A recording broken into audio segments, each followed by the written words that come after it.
सत्संग का समय हो गया। सब लोग सामने आके बैठो ताकि एक एक वचन आपकी समझ में आ जाए। जब सामने बैठ कर सुनोगे तुम्हारे पर दया की दृष्टि पड़ेगी। जिस समय सत्संग की धारा प्रवाहित होती है मालिक की दया उतरती है जीवों के संभाल के लिए। इसलिए आपको हमेशा सामने आके बैठना चाहिए। जब आमने सामने रूबरू फेस टू फेस बैठ के सुनोगे तब एक एक वचन आपकी समझ में आ जाएगा।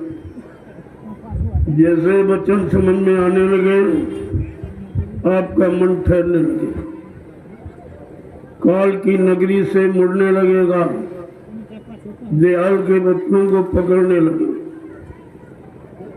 जब कभी ऐसे अवसर हमें आपको अपने मानव जीवन में मिला कर तो हम सब जीवों को सोचना चाहिए हमारे सबों पर हरि और गुरु की कृपा होगी।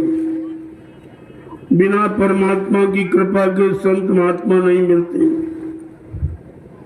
और बगैर संतों की दया के इन जीवात्माओं का उद्धार नहीं होता। ये दोनों चीजें सत्य। जीवात्मा का उद्धार कल्याण कोई ज्ञानी विज्ञानी नहीं करेगा, कोई ऋषि मुनि योगी महर्षि ब्रह्मचारी अवतारी शक्तियां भी नहीं कर सकती, क्योंकि संत महापुरुषों को जीवात्मा को जगाने का परमात्मा से मिलाने का पूरा अधिकार है। उनके पास युक्ति है, साधन है, आधार है। जब नाम का आधार पकड़ा देंगे तब जीवात्मा अपने घर की तरफ चलेगी। अभी लोगों को ये नहीं मालूम है जीवात्मा यहाँ कैसे आई और क्यों आई और किसने आप फंसा लिया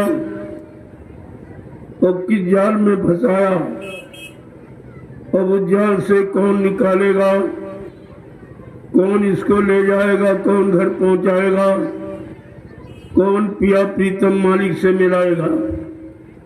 ये तो जानकारी लोगों को है नहीं, क्योंकि यहाँ पर जितनी जानकारी है वो सब काल देश की, लेकिन आपकी जीवात्मा दयाल देश की है। जब दयाल देश से कोई इधर आएगा इस काल नगरी में और जीवात्माओं को जगाएगा, नाम डोर शब्द डोर पकड़ाएगा, तब ये जीवात्मा अपने घर पहुंच सकती है।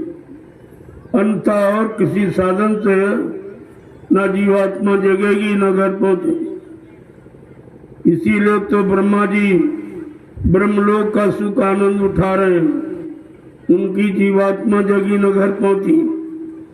भगवान विष्णु विष्णुलोक का सुख आनंद उठा रहे हैं, उनकी जीवात्मा जगी न घर पहुंची। भगवान शंकर शिवलोक का सुख आनंद उठा रहे हैं, उनकी जीवात्मा जगी न घर पहुंची।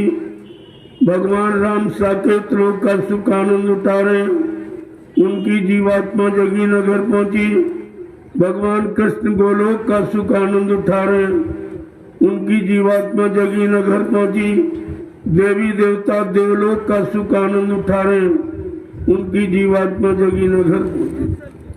प्रेमियों, जीवात्मा जगाने का अधिकार केवल संत सदगुरु को है और वो इस कलयुग में आए जो सबसे खराब, मतलब यानी जो जीवों का कोई सहारा नहीं, जीवों के पास अपनी कोई शक्ति, अपना कोई ज्ञान, अपनी कोई भक्ति नहीं है, ऐसे कमजोर जीवों के लिए संत सदगुरु आए और उनकी जीवात्मा को सहारा देकर नाम का घर पहुंचाने का काम किया। तभी तो लोगों को मालूम नहीं है कि जीवात्मा आई कैसे। तो जरा सुन लीजिए जो आपको आज तक किसी ने नहीं बताया। एक बार जीवात्माओं के अंदर एक इच्छा उठी कि नीचे के लोगों में क्या हो रहा। वो सोचती थी कि नीचे के लोगों में हमारे लोग से अच्छा। वो बार बार वो प्रार्थना करती है कि एक बार हमको नीचे के लोगों में भेज दीजिए। यद्यप सतपुरुष ने बहुत तेरा समझाया कि देव पागल मत बन, सबसे नीचे काल माया का देश है, वो सबसे खराब। वहाँ जन्म है, मरण है, वहाँ दुख है, सुख है, वहाँ पाप है, पुण्य है, वहाँ झूठ है, सत्य है, वहाँ सब तरह की गंदगी है। वो बहुत गंदा देश है। लेकिन इतनी मजबूत प्रेरणा पैदा कर दी थी कि वो बार बार कहती, नहीं मालिक एक बार भेज दीजिए। जीवात्माओं को ये अनुभव कराने के लिए कि नीचे के लोग कैसे हैं, वहाँ की सुंदरता क्या है, वहाँ की बनावट क्या है, वहाँ कौन रहता है, वहाँ का मालिक कौन है, ये सब जानकारी कराने के लिए जीवात्माओं में ये प्रेरणा यानी मतलब पैदा की है। इसलिए बार बार कह रही, जब उनकी बगैर सत्ता के पत्ता नहीं हिल सकता तो जीवात्माओं के अंदर ऐसी इच्छा क्यों थी? ये उन्हीं की मौत से हुआ, जो हुआ मालिक की मौत से हुआ। तो कहा अच्छा ठीक, अगर तुम्हारी इच्छा है तो नीचे के लोगों में तुम चली जाओ, लेकिन इस बात का ध्यान रखना, लो ये नाम डोर शब्द डोर को पकड़ो, इसे छोड़ना मत। अगर कहीं किसी के बहकावे बरमामे में आकर तुमने नाम डोर शब्द डोर को छोड़ दिया तो फिर वापिस तुम कभी नहीं आ सकोगी अपने देश। ये समझा बुझा के भेजा, ऐसे एक बार भी उठा के नहीं फेंक दिया, सब समझा बुझा के। जब जीवात्माओं को सतपुरुष ने जब सत्यलोक से भेजा तो सत्यलोक के नीचे कारण लोक है, जो 5 तत्वों का सत्य स्पर्श रूप रसगंध, ये 5 तत्वों का कपड़ा इसको पहना दिया। क्योंकि सत्यलोक में तो कोई जिस्म शरीर है नहीं, वहाँ जीवात्माएं खचाखच भरी है। लेकिन सत्यलोक के नीचे जब जीवात्माओं को किसी लोक में उतारा जाएगा तो नंगा नहीं भेजा जाएगा, वो कपड़ा पहना थे।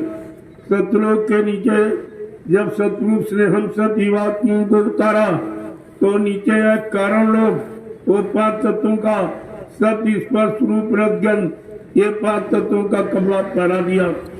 जिस सतपुरुष ने हम सब जीवात्माओं को कारण लोक के नीचे उतारा, कारण लोक के नीचे सूक्ष्म लोक है, जो 9 तत्वों का सत्य स्पर्श रूप रसगंध चतुष्टंताकरण मन बुद्धि चित्त और अहंकार, ये कपड़ा पहना दिया।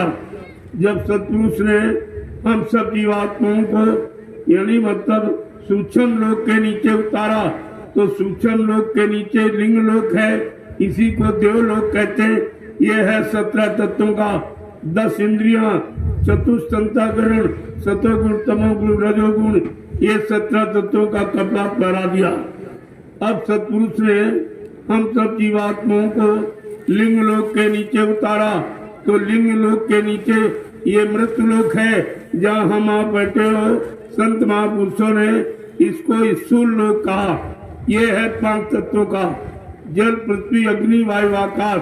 तो जब यहाँ उतारा तो ये 5 तत्वों का कपड़ा पहना दिया। अब जीवात्मा पर कितने खोल, कितने कपड़े, कितने कवर हो गए? 4। पहला कारण, दूसरा सूक्ष्म, तीसरा लिंग, चौथा स्थूल। जो इन चारों कपड़ों को उतारना जानता है, पाक साफ निर्मल पवित्र करके अलग खड़े करेगा, वो नामदान देगा। तो नामदान देने का अधिकार ऐसे नहीं जिसने हल्ला मचा दिया चलो नामदान हो रहा, नामदान हो रहा। तुम्हें मालूम नहीं है, जो जीवात्माओं पर चढ़े 4 खोल कब्रों को उतार जानता है, वो नामदान देगा। या जो 7 जन्म आगे 7 जन्म पीछे जीव के पाप कर्मों को धोना जानता है, वो नामदान देगा। ये नामदान देने का अधिकार सबको नहीं है। लेकिन तुमको सत्संग मालूम नहीं, सत्संग बच्चों को तुमने संभाल के रखा नहीं, इसी बोल भरम में आप चले गए।